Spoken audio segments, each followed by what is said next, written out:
You spoke earlier about the idea of having these migrants work in New York and giving them an opportunity to work. Have you ever thought of just doing it on your own at this point? I'm not the most religious person in the world, but there is a scripture somewhere between Genesis and Revelations that says a man cannot serve two masters. He will love one and hate the other. Think about it. There were people who played two sports in the 90s. Look at Bo Jackson, and then there was Deion Sanders. Deion Sanders loved football and baseball, but he had to let baseball go to become obviously one of the greatest cornerbacks, if not one of the greatest football players we've ever seen. One had to go so that the other thing he was trying to do could grow. Stop the show. That rhymed, didn't it? But anyways, let's get back to the point. We all hate people who have like these opinions that are like wavering. They're never one-sided. They're here, they're there. And you be like, Negro, like, man, like, why you so fake? Why you so phony? Why you a fraud? And you know what? I know somebody like that. Eric Adams. Give him booing sound effects. Yes, Eric Adams is like that. He is a person, on Monday he says this, and on Tuesday he says that. Now, just a while ago, this guy was one of the biggest proponents of migrant funding. This was the same guy that gave migrants $53 million of prepaid debit cards. Can I get a cha-ching sound effect? Oh yeah. I mean, man, he probably bought them some bottles of Hennessy and Moet too while you at it. But it's okay. I understand. You are a Democrat. Let's continue. So that happened, right? And we understood what was happening to a lot of the African Americans in that same city. 1 out of every 4 New Yorker is poor. African Americans are more likely to be poor or even homeless in New York City. And for some of our brothers and sisters in the Big Apple that were looking for shelter, they couldn't even get shelter. Our sister Tiffany Fulton out on Harlem even compared the shelters that folks in the city were getting at a residence that are citizens of America to what the migrants were getting. And she said this. I was one of the few Harlem residents that went on that tour, and it's a beautiful location. And we have a housing project right across the street, St. Nicholas Houses, where they're getting ready to be relocated or displaced because they're going under renovation. So I did ask the mayor, and I asked all the other city officials there, instead of displacing the senior citizens or people that are disabled, if we're going to make this a migrant or we're going to make this a shelter period, why not make it for the people across the street in that housing project of over 3,000 people with disabilities and senior citizens? Why not move them in there? That's right. Your boy Eric Adams is trying to give it all away. Like really all away. But let's get back to the topic. The topic remains on this level. Eric Adams is now shifting again.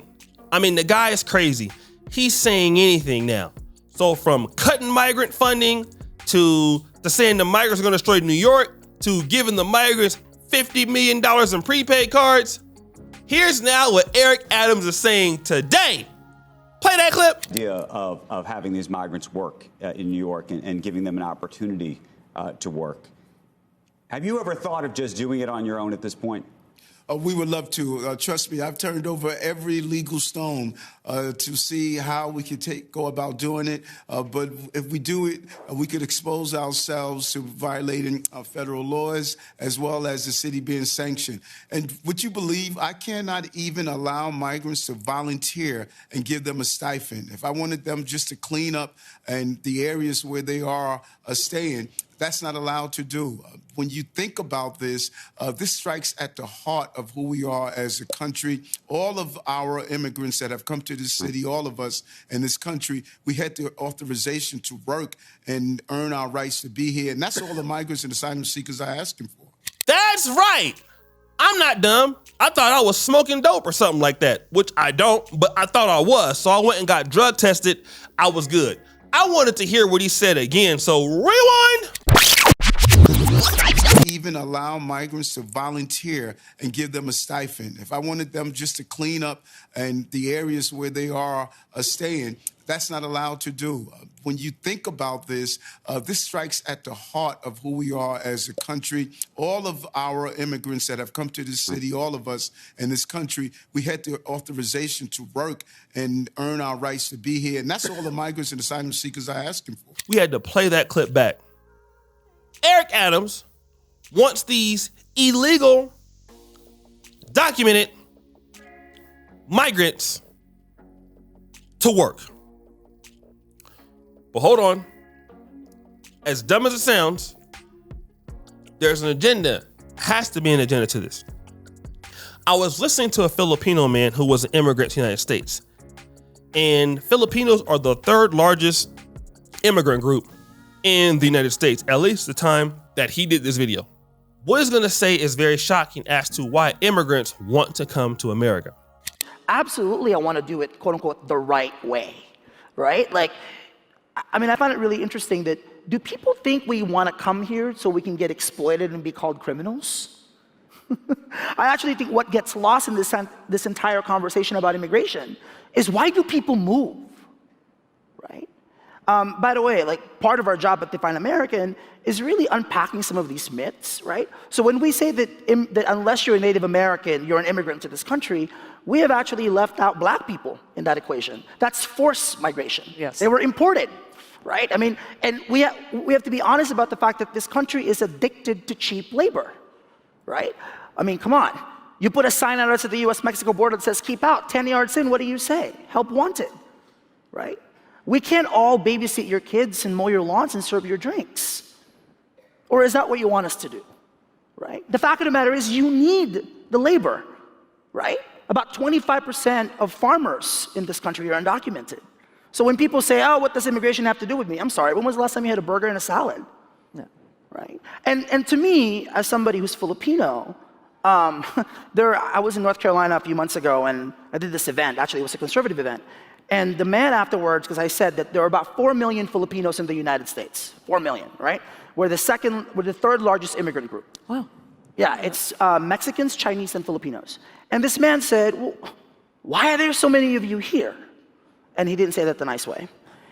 And all I could say to him was, sir, we are here because you were there. Yes. That's why we're here. Remember the Spanish-American War?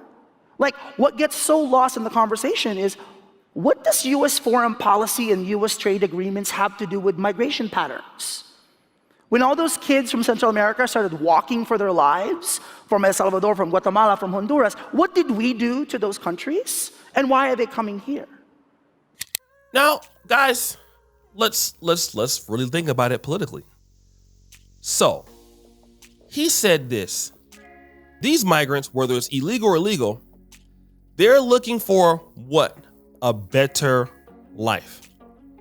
That's the incentive to come and work. Now, he does talk about this in many points, right? Well, you need somebody to make your hamburgers. You need somebody to cut your grass. You need some cheap labor. Hey, this is what the United States wants. They don't want to say it, but that's what they want, right? Whether it's undocumented or not. This is what some people want. Now we gotta look at the bigger picture because we do understand that, hey, some people have to have these low-paying jobs in order for us to get the things that we like. It happens in every country. Just look at Dubai. But let's kind of go back to the whole position of what we are talking about. Jobs for migrants in a city that can't hold them. What will the effect of that be, Eric Adams? It will mean that more migrants will want to come and overrun New York City because now you're what?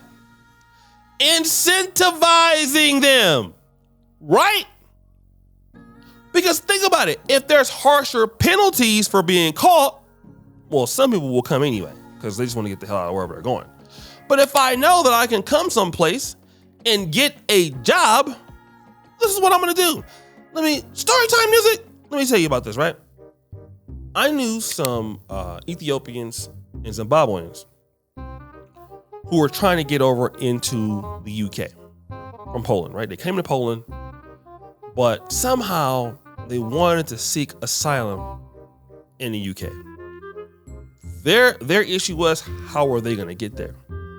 And some managed to get there, and some of them are still there. Because they felt like, well, if we get there and if we say X, Y, and Z, some went to Belgium, Germany, some even said they had different sexualities, they get protection, because they felt like if we get there, they'll take care of us. We'll worry about working in. What about the African Americans in the city that need jobs? Not just African Americans. I mean, if you want to make it anybody else, but my channel focuses on the Black experience. So what about our group? What about African Americans who need jobs in New York City? Now, I know what you're going to say. Well, African Americans don't want those jobs in New York City. Well, there's African Americans who want that homeless shelter in New York City and can't get it. You mean to tell me those are the same people that don't want to work? Yeah, people want work too. And people want the same resources, right? This is what is occurring. See, these people want to give these people benefits and jobs. Some may or may not speak English, and those opportunities are going to do what? Change for others who are American citizens. In Chicago, I want you to check out this particular clip, right? Here's what's happening right now with diapers. Kia? Well, Sylvia and Terrence, I spoke to a nonprofit that helps migrant moms living in those shelters. They were shocked to learn many moms have been reusing soiled diapers.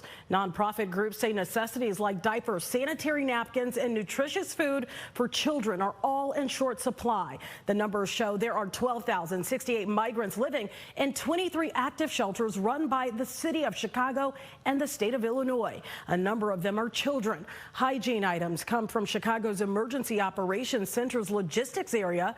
The city gets supplies from the Illinois Emergency Management Agency, the Federal Emergency Management Agency, and outside vendors. A city official says shortages from those agencies can result in shortages in the local shelters.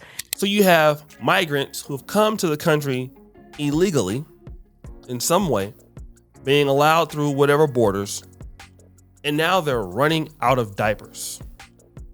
Imagine that. You don't think that some of them will try to have children in America and try to get American citizenship too, which is going to take away resources and educational opportunities from others? Like, it's going to bombard all of the school systems, everything. There's no catch to this but, limiting that for the citizens of America. This is what is happening. Now, Eric Adams, you're probably one of the worst mayors in American history right now. Not as bad as Brandon Johnson, but boy, do you flip-flop between opinions. And I honestly don't think anybody should really trust you, especially the brothers and sisters out there in New York City. Some of them are veterans. Some of them brothers and sisters out there have lived in those boroughs for years, and you'd rather give somebody else a job. You're already giving them better homeless shelters than you're giving the citizens of New York City, and now give them jobs and then benefits. And I have something on that too. But guys, what do you think? It's your boy, J. Jackson, back at it again with another episode of King Ganda. Appreciate you for all you do, subscribe to the bell. We're out.